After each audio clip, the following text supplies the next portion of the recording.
I like to have a case that has places for my credit cards and stuff like that, and an IDs. That's the only thing I carry. And the phone, this particular case has a magnetic base where it actually can be detached from that and used separately. So, but I don't buy anything. I don't buy a screen protector or anything like that. What's your case look like? It looks like um, a wallet. Actually, it's I don't have it here. It's Oh, fold okay. and but I'll show it to you, Neil. It folds and then one side has places for credit cards and the an ID, and then it just folds with a magnetic clasp. And you carry it in your back pocket and sit on it? No, I usually don't carry it in my back pocket. I usually carry it in my hand, and then I'll I can put it in my front pocket, but it's kind of bulky actually when with the credit cards and everything. Okay. Dick Vogel says in the chat box, a case makes the phone less slippery to hold, and I find Right. that is also Yeah. true. Correct. True. I With would, Gorilla Glass, since Gorilla Glass came out, I've never put a screen protector on because they usually wind up being more trouble than they're worth. And I've Yeah. never had any scratches on my phone. I usually have the phone in my front pocket when I'm carrying it. for what it's worth, you really want to have a look at the reviews on the cases online. I mean, cases do provide protection when your phone drops. So I do believe probably there's some cases that are better designed for protection. And that's sort of what I look at when I'm looking for a case. I look at the reviews and look at what all the things are, and then try and find one that's sort of, that works. So that would be my choice. Steve, go ahead. Yeah, is there a similar site for learning Chromebooks? Is there one for learning MacBooks? I don't know. Good question. Because my mom's had a MacBook Pro for about 15 years, and she said 2 weeks ago it died. Well, I'd been watching the Learning Chromebooks series and trying to assess whether it would be worth her getting a Chromebook instead of a MacBook. But she wanted to stay with MacBook, and she didn't want somebody else's cast off. So guess what she got? Holy mackerel, talk about overkill. All she does is access her bank account and look at email. And she's got $4,000 MacBook. Well, what I would say is that there's probably a lot of YouTube videos on exactly that topic. And there's probably some, there's probably, 5 easy steps you need to know and the cool things you can do with your brand new $4,000 MacBook, right? Yeah. So, have you seen the specs on that thing? Holy crap. What you get the M1? It's got a 16-inch screen that can display 6K. I've never even heard of anything that high a definition. And that's unbelievable. Does your mom have any extra money? Is she very philanthropic or what?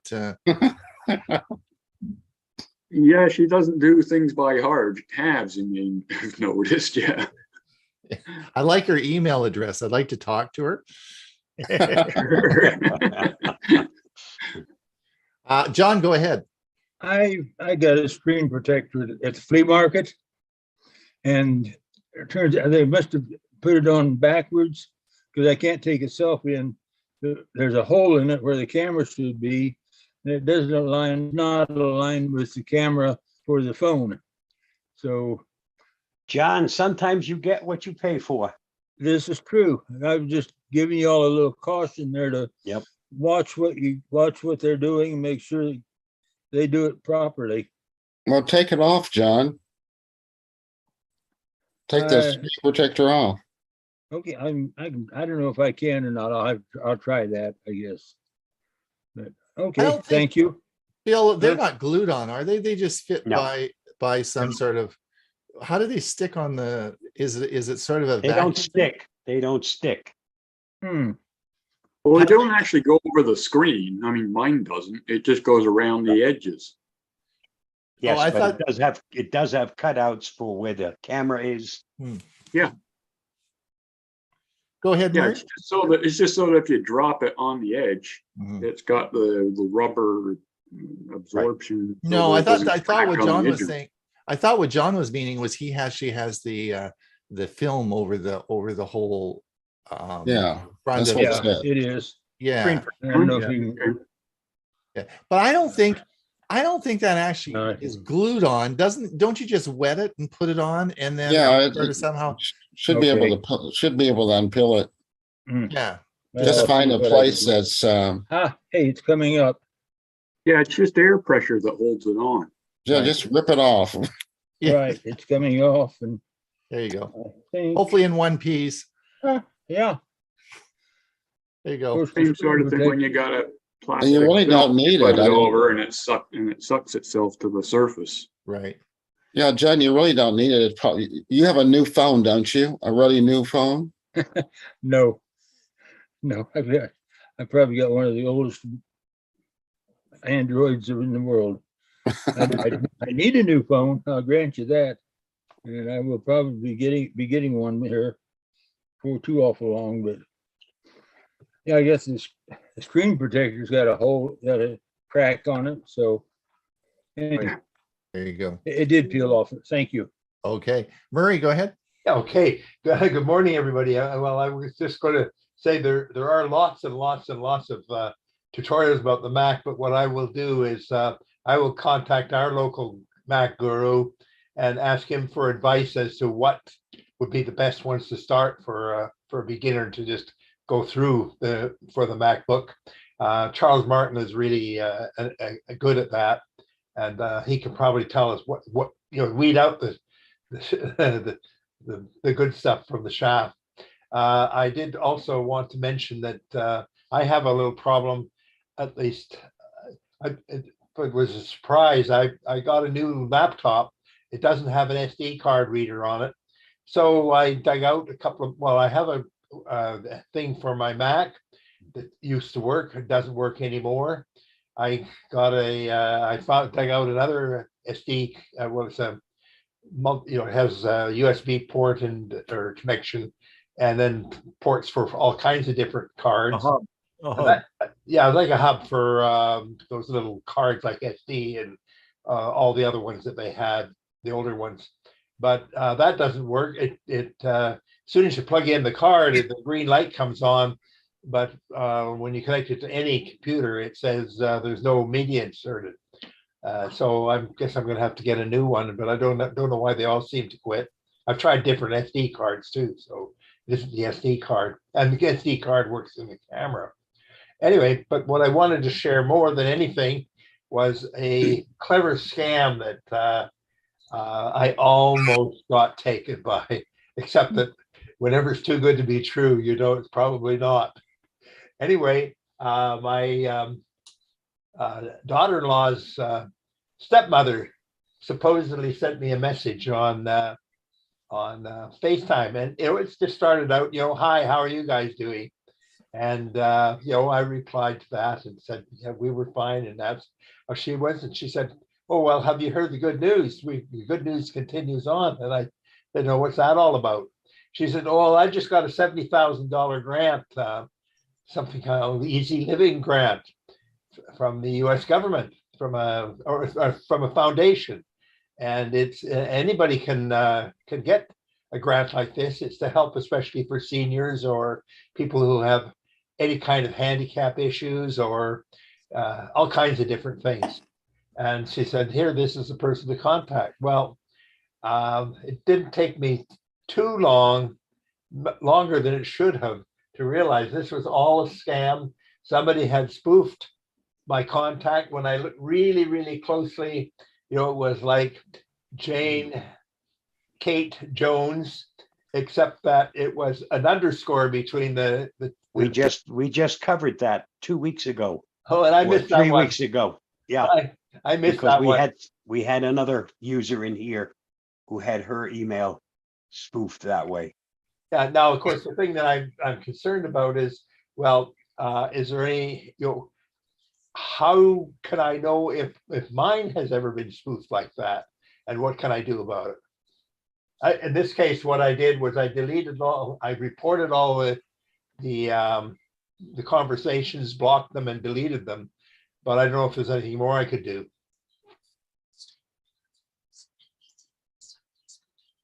Have any, The biggest have thing any- is to be aware of it and just let other people know not to reply to things like that. That's all. Yeah. Another, one thing I've been seeing lately are political surveys. They start this spiel about your opinion on candidates. Then they want you to press buttons to choose give your opinion. And I think that's a no-no. You don't push buttons on an email you don't know who it is. Or on a That's correct. I would be very, text message. yeah, Yeah. I would be very careful about answering any surveys Oh, online. yeah. Because a lot of these surveys, all as they want is your personal information. And that's what they're trying to get out of you. They don't care about your surveys, including my bank, like, come on. So, the only survey I ever do is consumer reports when they send around their sort of I don't know how often they send it out, but they're probably okay. But anyone else, I just don't do surveys because it just, at the end of the day, they always say, oh, by the way, to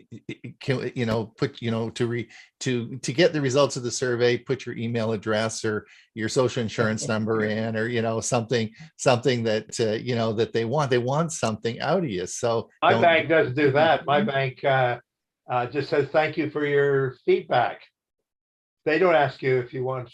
They do say that if you want them to contact you about the feedback, you could put in your email. But I don't know. I think those ones are okay.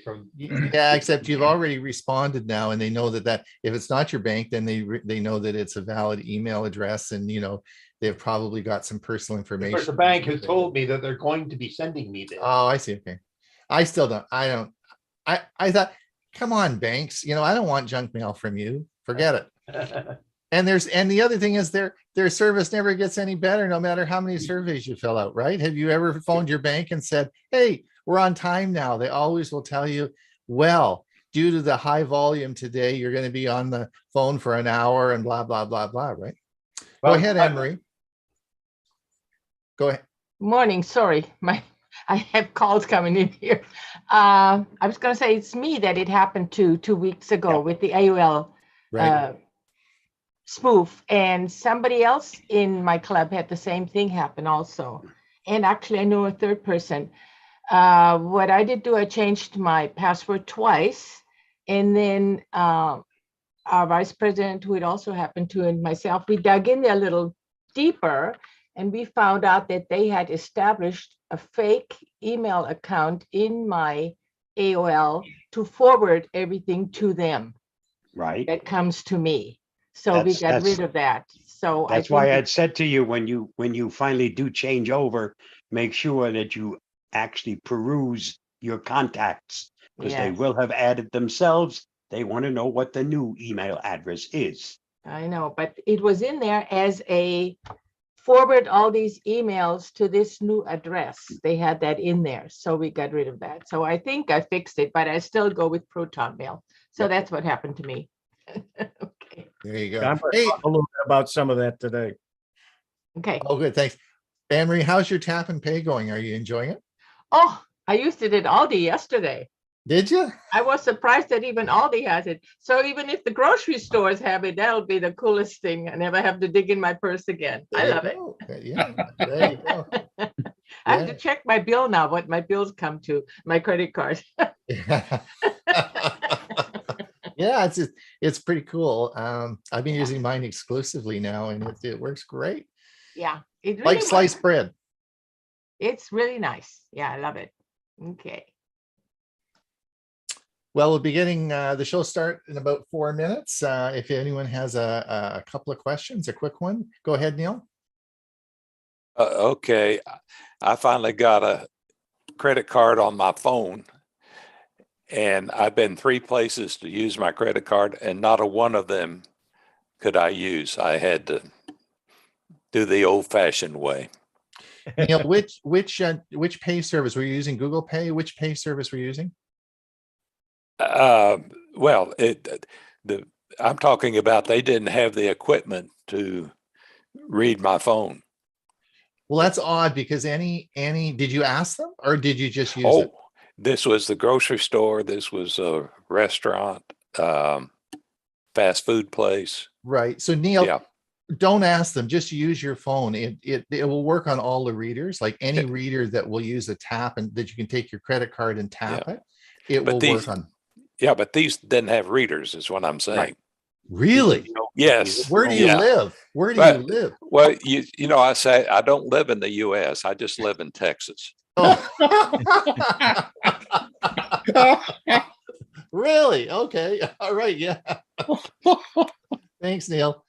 George, go ahead. One quick question for you. Where's there a button on this Zoom to just silence the audio that's coming at me? Because I'm going to be in and out of this session with another session, and I don't want to adjust it down at my. Are you on a taskbar. computer? Yeah.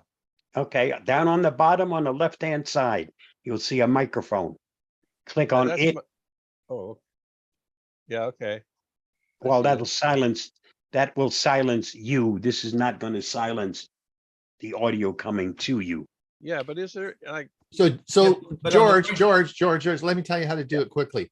All right. So what I would do is in Zoom, just go and change the audio speaker to a different speaker. All right. Yeah, okay. Change it to another speaker. I have a non-existent speaker that doesn't work, and I change it to that, and it'll turn the audio off, and then your audio will work on the other channel. Okay, thank you. Okay, Chris Gould. Jim Gould, I guess. Jim Gould. Yeah, one or the other. Good morning, everyone. It's good to see you all just before you get started.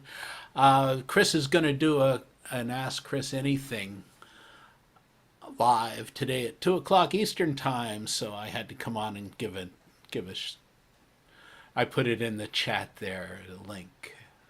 Thank you so much. That'll be on YouTube, or how will we find out where it is? YouTube and Facebook, just Geeks on Tour. I put the link in the for the YouTube to watch. Great. So that'd be about an hour after we finish, right? That'll be 2:00.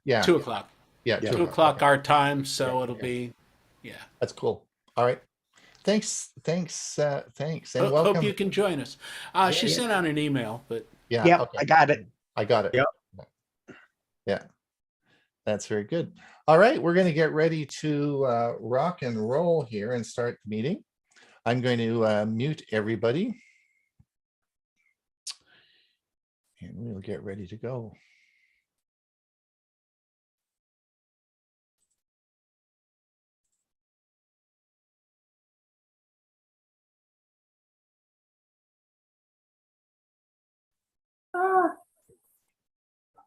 Yeah.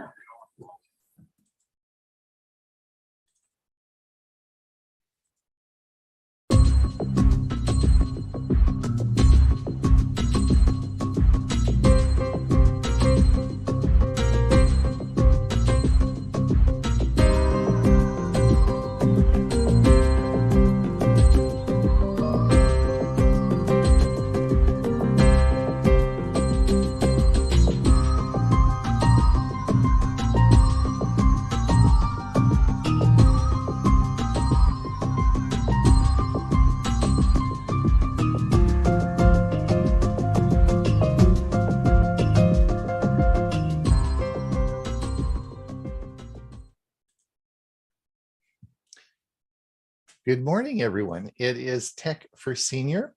It is June the 20th. It is our 117th show today. Wow. And we have a whole bunch of people, Hewie, that still want to listen to us. 76 people in the audience. Yeah, that's great. That is so cool.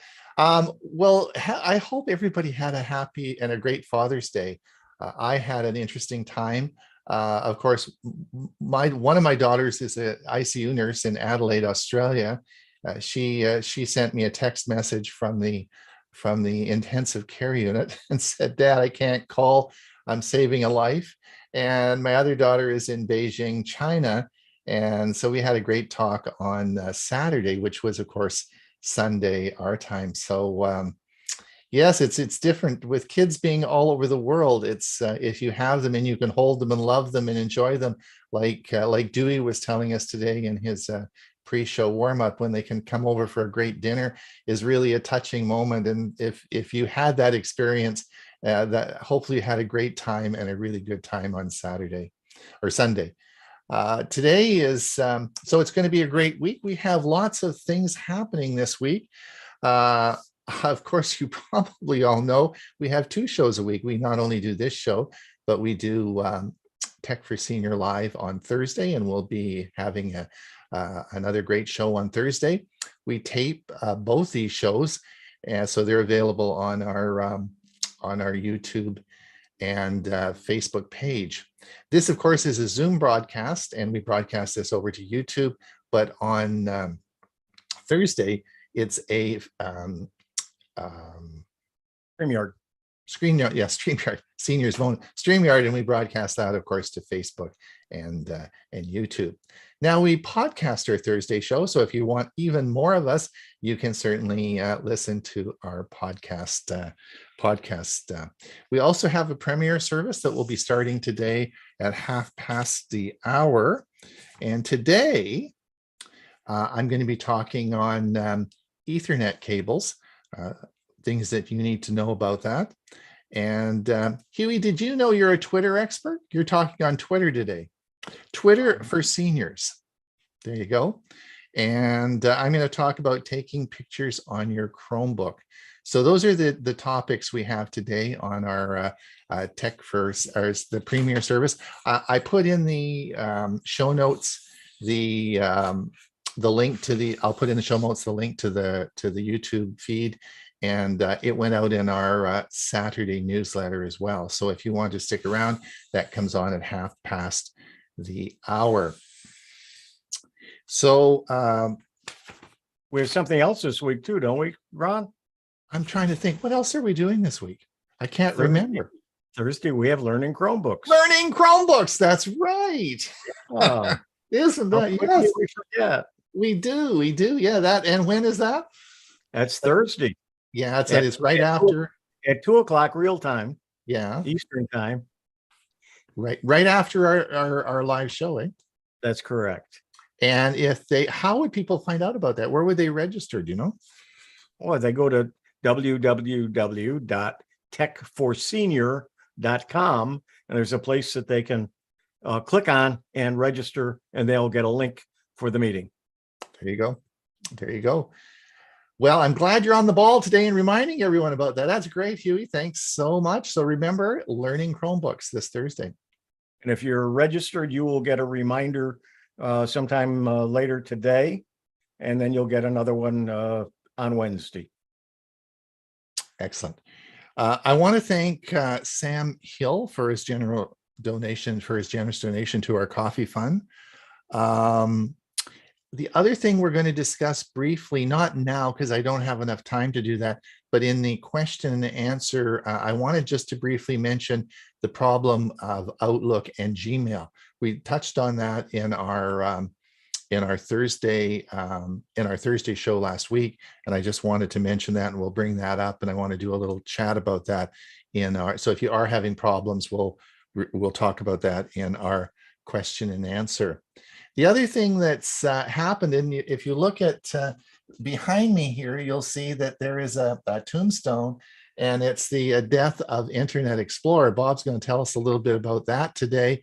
This was created by a fella in Southeast Asia, and he actually had a regular tombstone made, took some pictures of it and sent it out and it's become viral. And so finally, I think it's the nail in the coffin and Internet Explorer, or maybe it isn't. Bob is going to tell us all about that today.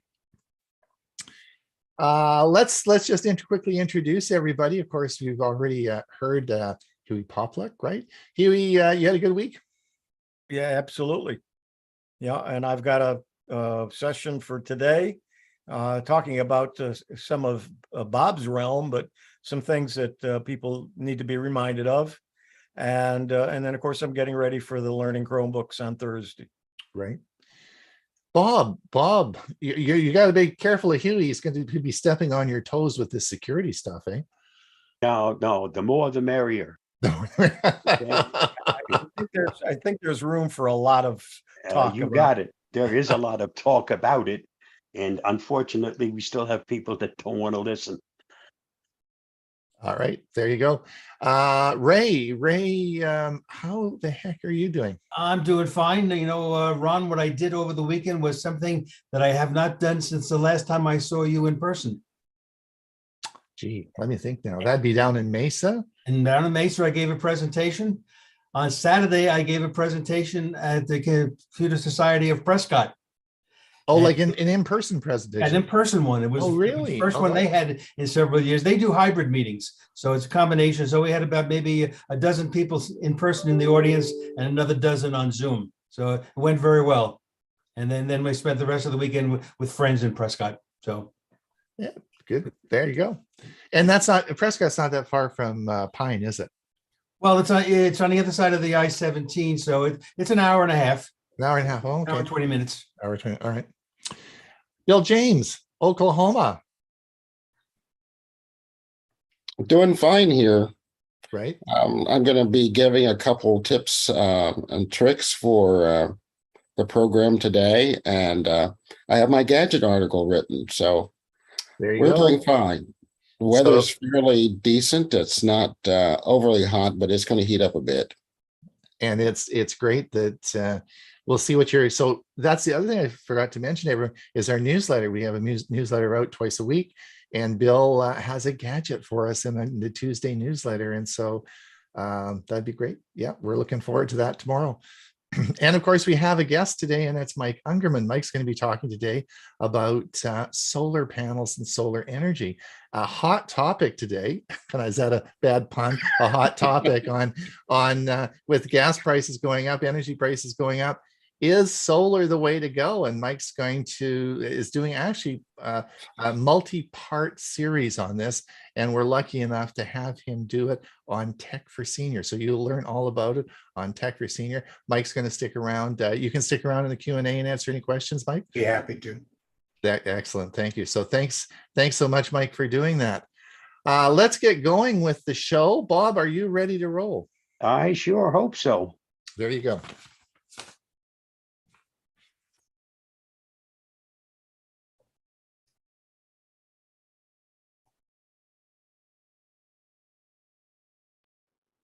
Here is the Avast Security News Roundup for the week ending June 17th, 2022. If you find this video helpful, don't forget to like, share, subscribe, and get involved. Meta bridges 2D and 3D with Creda. Meta CEO Mark Zuckerberg announced last week that user-generated tools like Creda will help bridge the 2D gaming experience on Facebook with the 3D world of the metaverse. Meta acquired Creda last year when it bought Unity 2 Games. The company has since beefed up the user-generated content tool so that it renders in the cloud. Historically, if you wanted to have something like this run this high quality of a 3D environment, that would be really hard to render in a browser or on phones. But being able to do it with cold infrastructure and then send it down across the network after having already rendered it in the cloud is a pretty big advance, said Zuckerberg during the announcement, when he joined Creda creators in-game to rebuild a facsimile of Meta's campus courtyard. For more on this story, see Venture Beat. Adobe patches 46 flaws. At least 46 flaws are covered in the new batch of patches pushed out by Adobe for this month's Patch Tuesday. Adobe warned of critical code execution flaws that could expose both Windows and Mac OS users to malicious hacker attacks. The most serious of the flaw affected Adobe Animate, Adobe Bridge, Adobe Illustrator, Adobe InCopy, and Adobe InDesign. The company said it has seen no evidence yet that any of the bugs were exploited in zero-day attacks. For more details on the individual patches, see Security Week. Telegram monitors groups in Brazil for misinformation. With elections looming in October, the president of the Brazilian Supreme Electoral Court met this month with Telegram's vice president, Ilya Perikopsky, to discuss initiatives that would staunch the flow of misinformation on the social media site. Perikopsky announced that posts identified as lacking context or containing possibly false information will be flagged as potential sources of misinformation and would be forwarded to Telegram's fact-checking channels for analysis. Telegram users will also be able to flag and report potentially false content themselves. If the information proves to be verified, it will then be published. For more on this, see ZDNet. Hertzbleed uses dynamic voltage and frequency scaling to steal encryption keys. Researchers have discovered a new vulnerability that could allow remote attackers to obtain cryptographic keys and other secret data from microprocessors built by Intel, AMD, and other companies. The bug allows for a form of power analysis attack, which is when hackers extract cryptographic data from a chip by measuring the power it consumes while processing those values. Researchers found that power analysis attacks can be performed as side-channel exploits when attackers use the dynamic voltage and frequency scaling to deduce the changes in power consumption by monitoring the time it takes for a server to respond to specific, carefully made queries.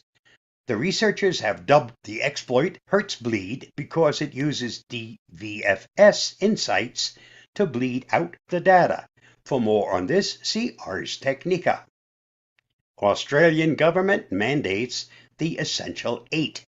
The Australian Cybersecurity Centre published a set of 8 objectives in 2017 called the Essential 8, designed to help organizations protect themselves from cybersecurity incidents. Initially, the Australian government only mandated that companies adhere to 4 of the security controls in the first objective.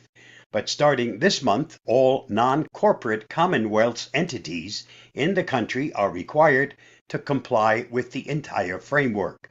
The 8 objectives include application control, patching applications, configuring Microsoft Office macro settings, using application hardening, restricting administrative privileges, patching operating systems, implementing multi-factor authentication, and creating regular backups. For more details, see the Hacker News. Black Cat ransomware enters system through unpatched Microsoft Exchange. Black Cat, one of the first ransomware families written in the Rust programming language, entered the stage in November of 2021. Lately, it's been among the most active ransomware gangs. This week, threat intelligence and Italian media hinted that the University of Pisa in Italy might have been hit by Black Cat ransomware. The group allegedly asked the university to pay $4.5 million by the 16th of June. According to the cybersecurity analyst Anzer Way, Black Cat is one of the most active ransomware gangs, responsible for approximately 12% of the total attacks observed. The only 2 more operative groups are Lockbit 2.0, responsible for nearly 4 in 10 attacks observed, and Conti 23%. On Monday, Microsoft released a blog detailing the Black Cat ransomware threat. The company has observed successful attacks against Windows and Linux devices and VMware instances. Read the full article at Cyber News. This week's must-read on the Avast blog. With the recent findings from our Digital Wellbeing Report, we remain committed to not only helping people stay safe and free online, but also researching and reporting on how everyone's online life can be improved. Read the full article at the link listed. And that wraps up this week's Avast Security News Roundup. Stay safe, stay secure, and I'll see you again next week. Bye-bye.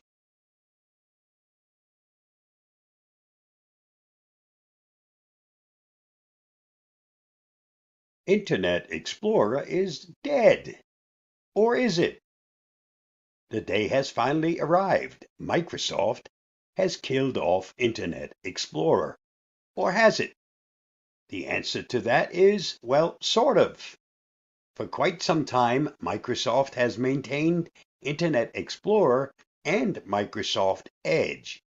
Edge was the new and safer choice, but Microsoft kept patching the old and insecure Internet Explorer. As of 6/15/2022, Microsoft will no longer be patching IE, and it will eventually be removed by an update from those systems that still have IE installed.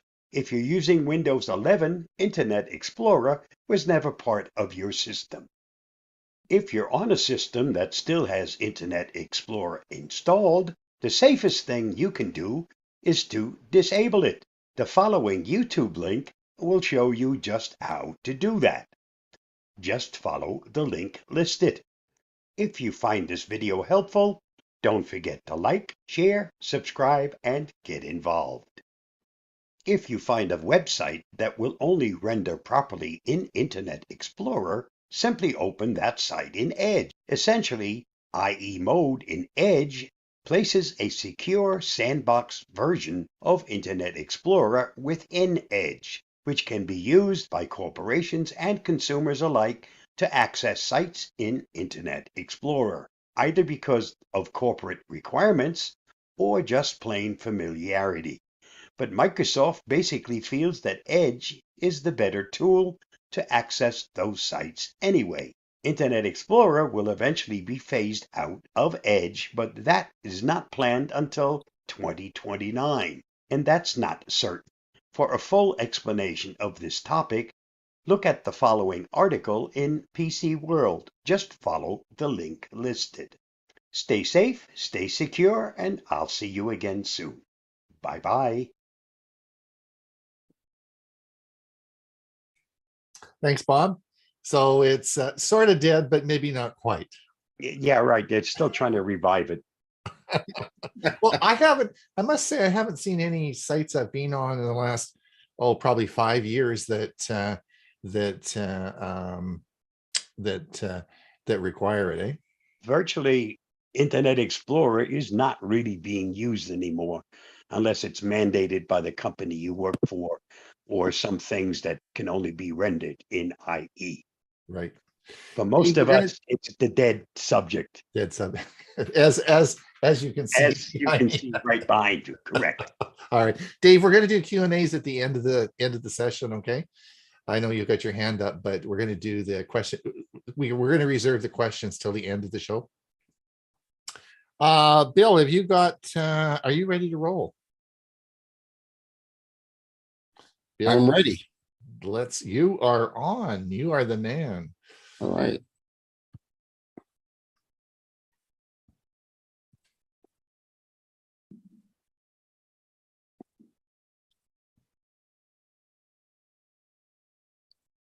Can you see my screen? Nope. Not yet. You need to share it. All right, sorry.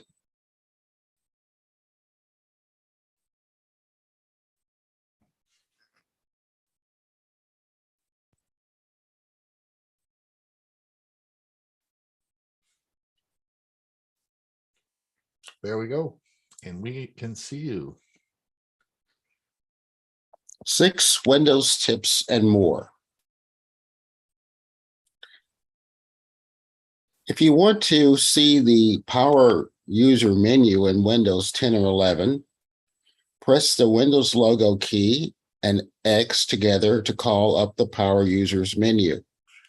Then you can see lots of Windows settings, including system, device, phone, network, and internet, personalization, apps, accounts, time and language, gaming, ease of access, privacy, and update and security.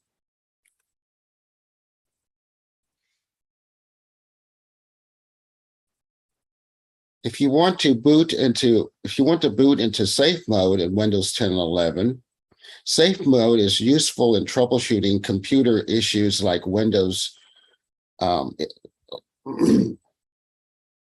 like Windows 10 and 11 not booting. Unlike Windows 7, Windows 10 safe mode is not the easiest to access, making it one of Windows 10 and 11's hidden features. But you can still find it as long as you follow these steps. Step 1, press the Shift key and hold, then click the Restart button. Step 2, when you see the blue screen, follow this path. Troubleshoot, Advanced Options, Startup Settings, Restart, and then press number 4 on your keyboard to enable the safe mode. Your computer will then restart and you'll be in safe mode. Have you heard of the Cloud Clipboard? Cloud Clipboard allows you to seamlessly copy and paste text, links, and pictures across multiple devices. To bring up the Cloud Clipboard menu, hit the Windows key plus V. This will cause the Cloud Clipboard to appear, showing the content previously clipped and copied, including text, HTML, and images less than 1 megabyte in size. Copied text in this clipboard history can also be shared across all devices that are signed into the same Microsoft account, providing that the text is less than 100 kilobytes in size. To select a piece of the content from the clipboard history, left-click on it, then select Paste from the drop-down menu or hit Control-V, and you can paste that selected content wherever you want.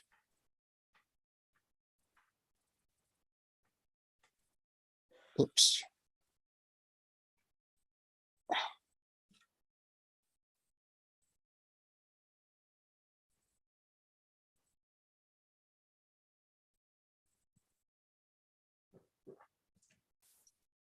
Change the default program. Sometimes when you are annoyed that the default app has made a change, let's say Chrome is your default browser, but suddenly Edge takes over. In fact, you can roll back such settings in simple steps.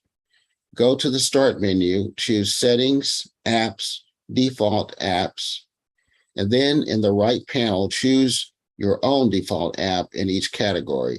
That's all you need to do.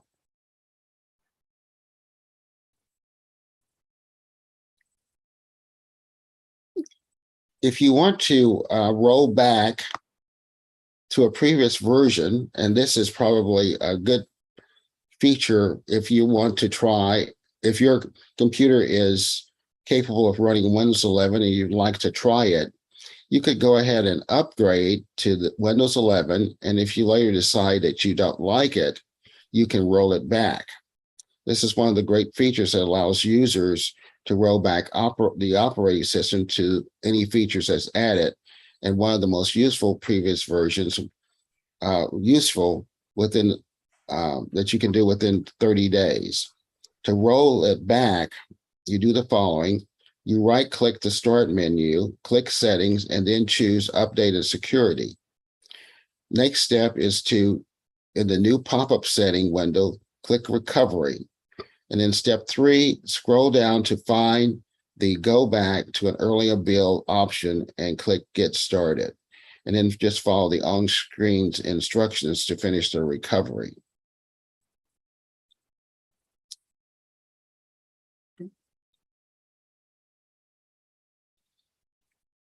Some additional tips are, and these are some that are most commonly used and are considered kind of hidden features. If you hold the Shift key down when dragging a file or folder to the recycle bin, it will delete that file permanently. If you hold down the Alt and then double click on a file or folder to open, you can open its properties. To open a command prompt window, you could press the Windows logo key plus R at the same time and run command, or you can type command or the CMD in the address bar of the File Explorer and press enter. If you want to quickly create a shortcut, hold down Control plus Shift and then drag and drop the file or folder icon in the desired destination folder. Press Control plus Shift and then right-click on the taskbar. You will then see the option to exit Explorer in the last row.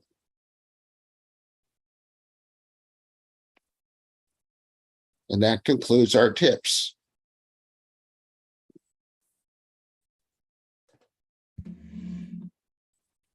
Thanks, Bill. Just stop sharing your screen there.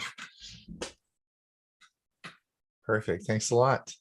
I was practicing those on my other computer as you were going along. That's cool. You probably want to play those back. Well, of course, we'll have this up online by the end of the day, so people will probably want to play that back and rehearse that. But those are good. Thanks so much for doing that, Bill. You're welcome. Okay. And Hewie, I think you're up. I am ready.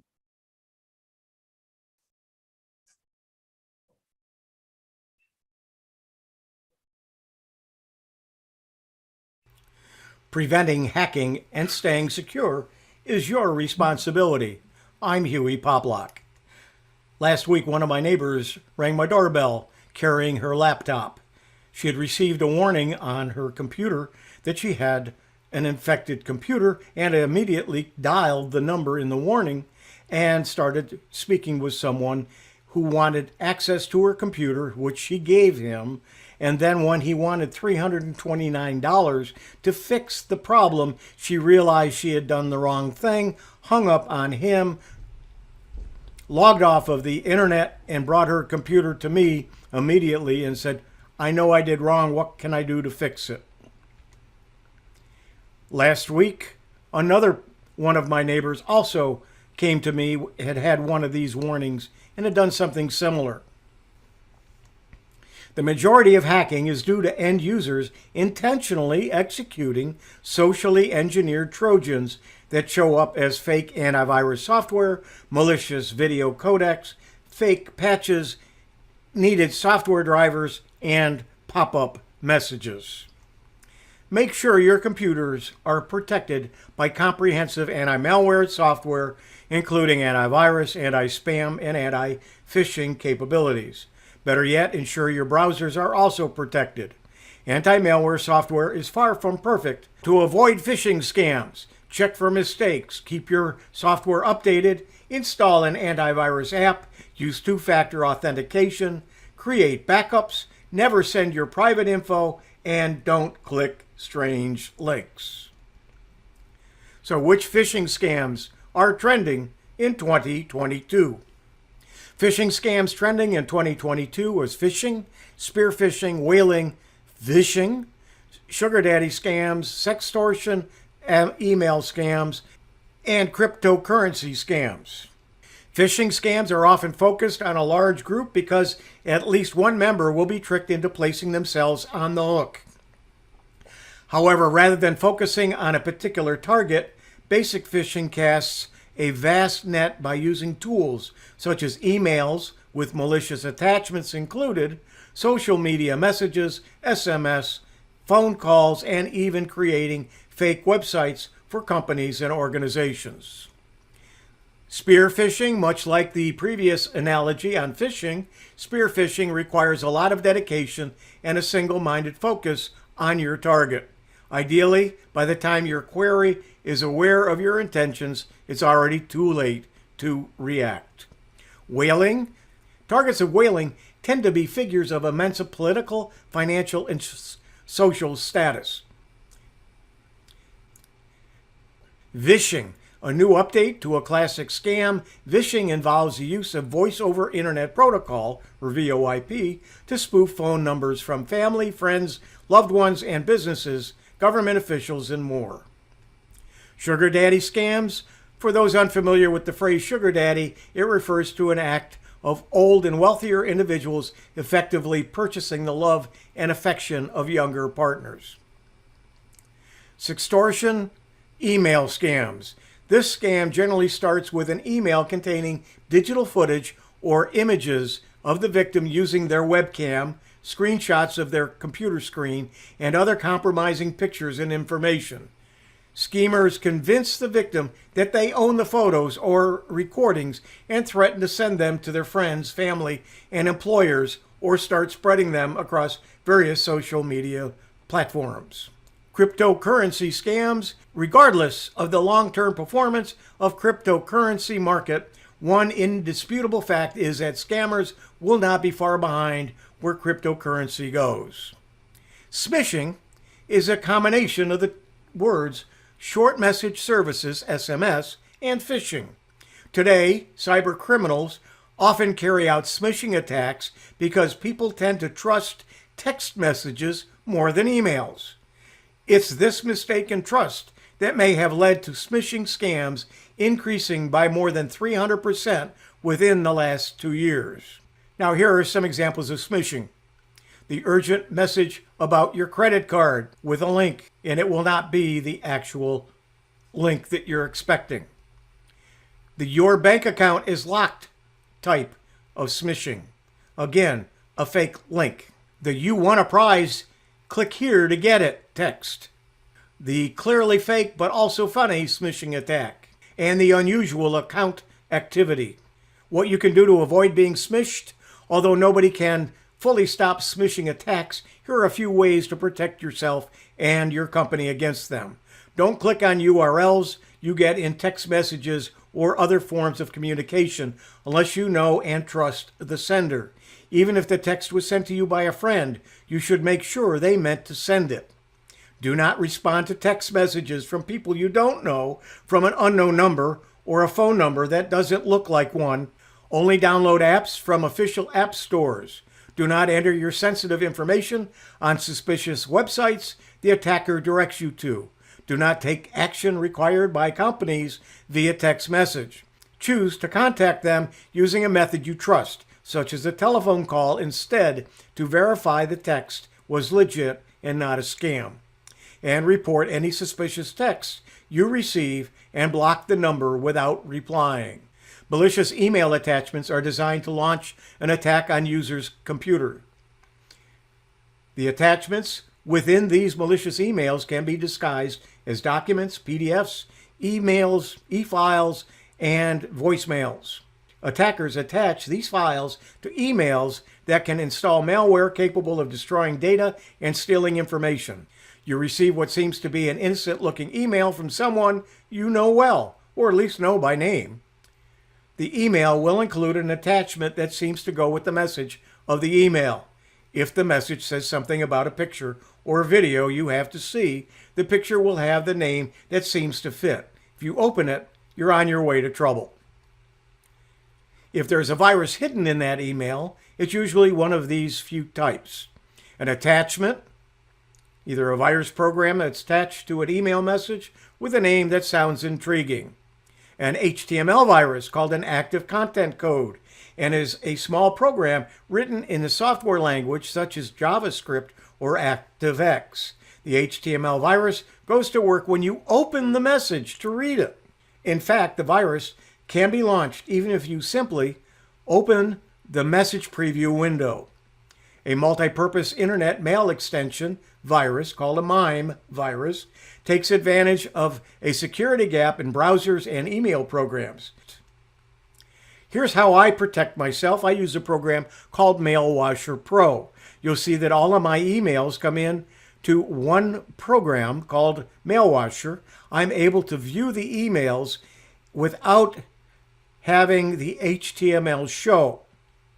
If I wanted to open up that email, I can do so. It's still in text at this point. You'll notice where it says view in HTML. When I do that, it shows me the HTML, but not any remote content. In other words, a picture or information on a website or somewhere on the internet. When I click show remote content, it then shows the photo.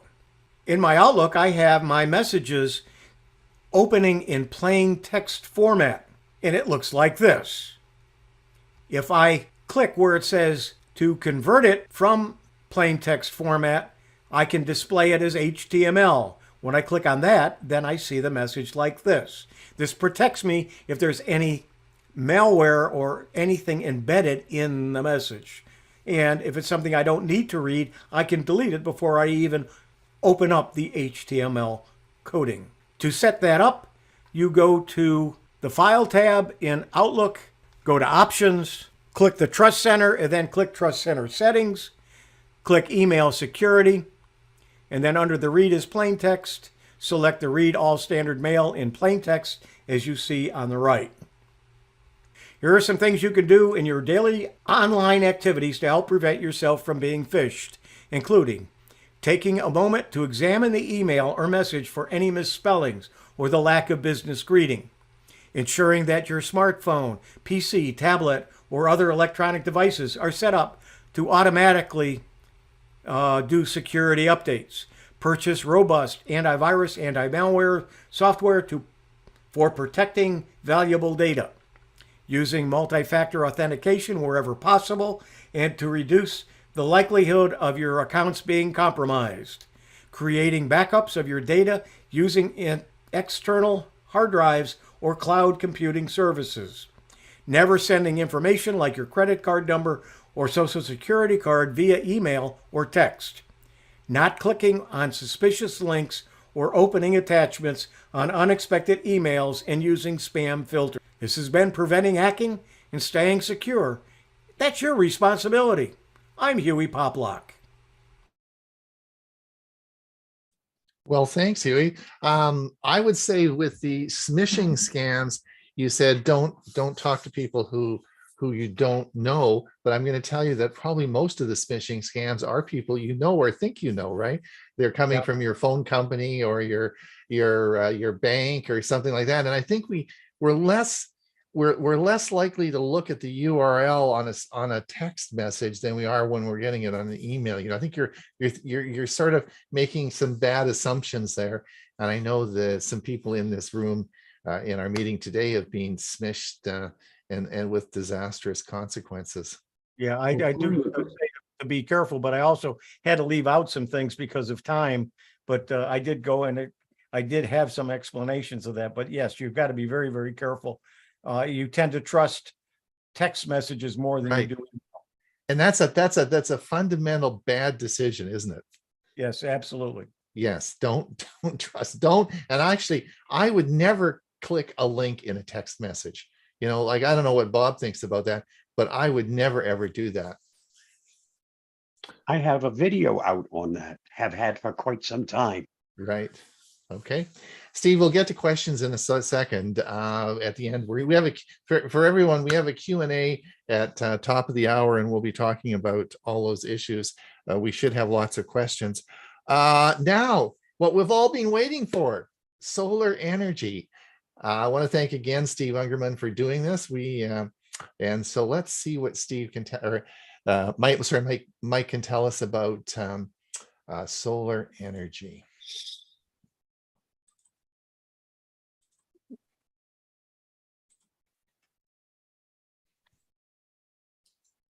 Hi, I'm Mike Ungerman of the Central Florida Computer Society. I became interested in using solar energy to help defray the expenses of our electrical utility bill a number of years ago. This is a picture of the roof on our home about 5 years ago, after researching the use of a solar collector for hot water heating and planning and installing the first of 2 phases of solar photovoltaic electric power generation. Today's presentation will be the first of several addressing the use of solar energy in an owned home. Thus follows an introductory overview. Solar energy is abundant, accessible, and increasingly affordable. As costs have fallen, more and more people are going solar in one or more methods. According to the Solar Energy Independent Association, there are now over 3 million solar electric installations in the US, producing over 126 gigawatts of energy. Shown here are 3 of the major rooftop uses of solar energy. In addition to producing electrical power, solar can be used to produce hot water, replacing less efficient and more costly hot water heating systems.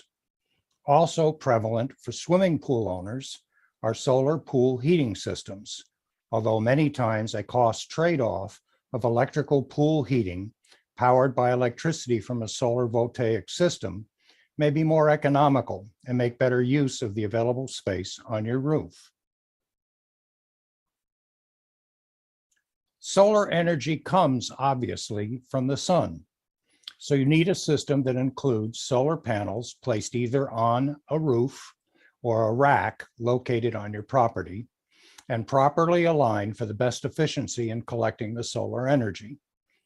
Wiring from the panels will lead to electrical boxes that convert the energy for use in your home and control whether excess energy can be sent to the utility company grid. Solar panels produce direct current, or DC, which must be converted to alternating current, or AC, to be integrated with your home's electrical system. The box or boxes that do this are called inverters.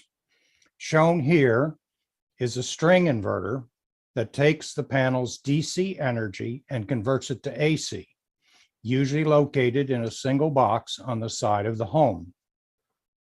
The AC power is then integrated with the home's electrical panels, and a two-way power meter keeps track of any excess energy produced by the system, which is sent to the utility grid for credit to your regular bill. During periods when the panels do not produce energy, 100% of your home uses the grid for power. This grid-tied system does not include any battery storage for use at night or cloudy days.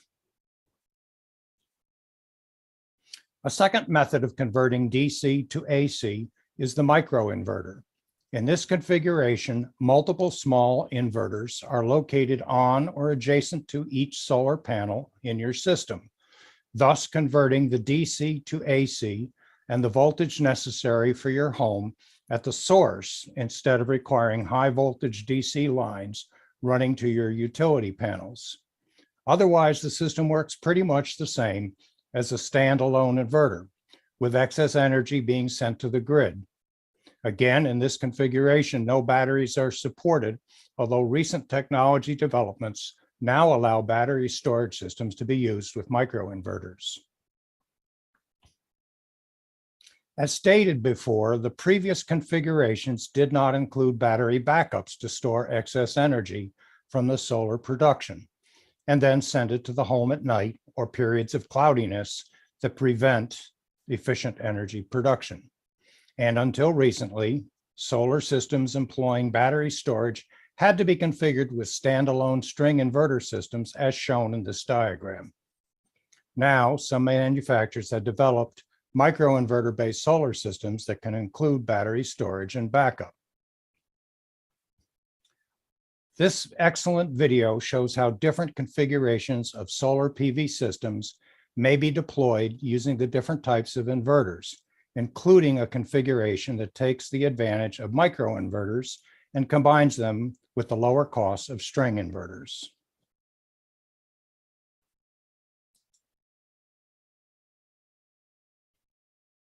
In a photovoltaic solar system, the inverters convert the DC electricity produced by the solar panels into AC electricity. Till today, the vast majority of solar systems use string inverters. In these systems, the solar panels are wired in series to form a string. Solar panels wired in series add more voltage to a string. One or more strings are wired to an inverter in parallel connection to add more current or amps. String inverters have a limited power range, and large solar systems need several inverters. This system is used all over the world and has proven to be the most cost-effective system, but there are a few drawbacks. The first major drawback occurs when a part of the solar panels are shaded. When one or more panels produce less energy, the power output from the whole string is reduced to the level of its weakest panel. This can drastically reduce the power output of the whole system. Areas that are known to get shade cannot be used to install solar panels. This reduces the amount of utilized roof space. Secondly, for each string inverter to work properly, every string must have an equal number of solar panels. They all have to be installed in the same angle, and all panels have to be of the same type. This doesn't affect a larger solar system much, but for smaller solar systems, it can be quite a challenge to meet these three criteria and design the most productive configuration that fits on the roof. If you want to install panels on different sides of the roof facing different directions, you would need an extra inverter for every different angle, which is most likely not cost efficient in a small system. This is another major drawback. There is also a safety issue with traditional string inverter systems. In case of emergency, the utility grid can be shut down, but not the solar panels. The panels will keep producing electricity as long as the sun is shining. During a power cut, the inverter will stop the electricity from flowing into the power lines, but the cables from the roof to the inverter will still be under high tension. To solve the problems of a string inverter system, the solar industry had to come up with a solution. Today, there are two options available in the market: microinverters and DC power optimizers. Microinverters came first. In a system with microinverters, the function of one big inverter is split into many little inverters. The microinverters are installed under every solar panel and convert the electricity from DC to AC right there under the panel. Every microinverter can be connected directly to the grid independent from other microinverters in the system. When one panel gets shaded, it will not affect the performance of other panels. The right voltage is found through a technique called maximum power point tracking, or MPPT. When maximum power point is applied at panel level instead of a system as a whole, performance will naturally increase. The configuration of a system with microinverters is very flexible. Solar panels can be installed in various angles, and different types of solar panels and microinverters can be added to the system. For safety reasons, when the power fails, microinverters shut down and stop feeding electricity into the cables.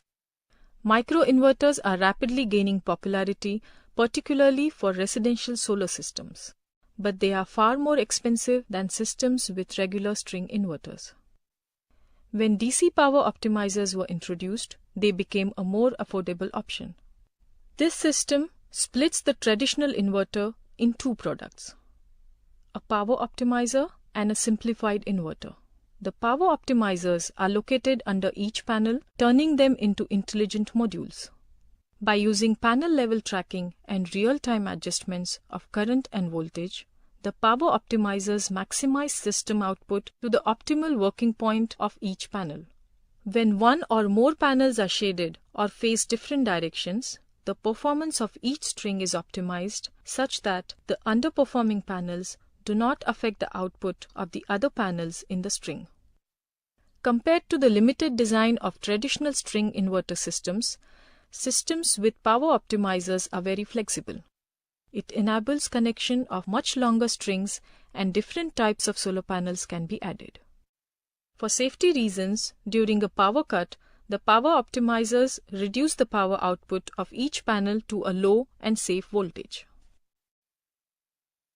Microinverters and power optimizers are also referred to as module-level power electronics, or MLPEs.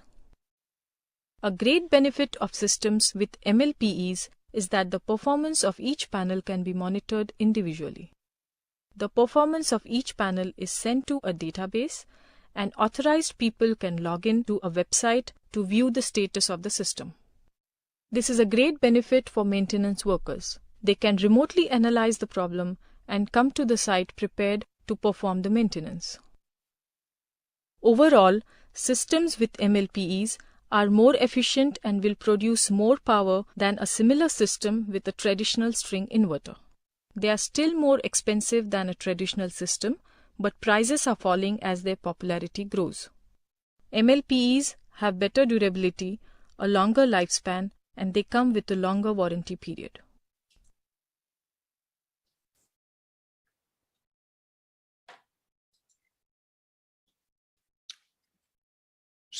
So we've taken an initial look at the potential for an individual homeowner to utilize solar energy to help power their homes. We've seen some configurations of the equipment and wiring that is required. In future presentations, we will examine the process of analyzing whether solar PV is a good option for your home and how to go about the planning and purchasing processes.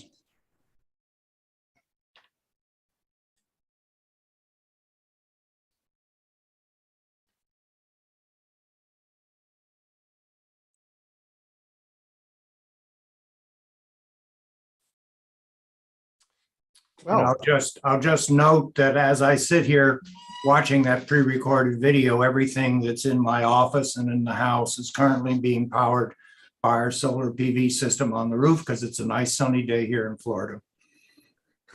That's great. Mike, I'm sure there's going to be lots of questions about this. So we look forward to those questions in our Q&A. I've already got a bunch that I want to ask you as well. So that's great. Good presentation. Thanks so much. Now, for those of you who are over on our YouTube feed, I want to say goodbye to you now before we start our music segment. Please see us again.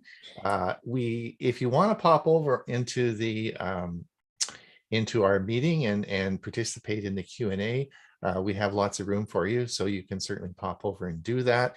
I put the link for the Premier service in the chat notes, so you can certainly participate in our Premier service, which will be 1/2 the hour. So until we see you YouTube people again, have a great week. And Ray,